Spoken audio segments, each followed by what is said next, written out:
When I was a young boy growing up, I lived on the farm, and I didn't like living on the farm. I've never considered myself a farm boy.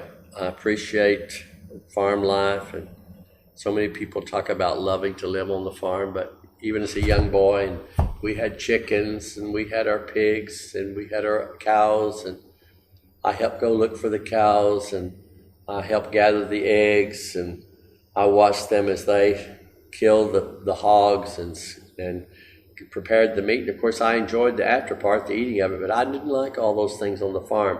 And I remember thinking as a young boy, I never want to live on a farm. But it's amazing how that when I was older, I didn't live on a farm, even when I went into mission work. The first 2 summers that I was in mission work, and I'll talk about that later, I was out in the middle of the Indian reservation with the Apaches in Arizona, and it was away from everything, and I was happy. I'd always said I don't live on the farm, I want to live in a city, and that definitely was not the city, but I was happy there. But it was interesting that after that, when I went into full-time after college, and I went into full-time mission work, whether it was with the Indians for the next 13 years, I lived really close to a metropolis. And when I went to Mexico, I lived in large cities. When I came to Poland, I lived in large cities. But one thing was that all the things that I did as a farm boy, I didn't want to live on the farm, but all those things impacted my life in a way that were valuable. Because in the early years when I went to Mexico, when I lived among the Indians, I could relate to people who were poor, who didn't have a lot, who had to live off the land.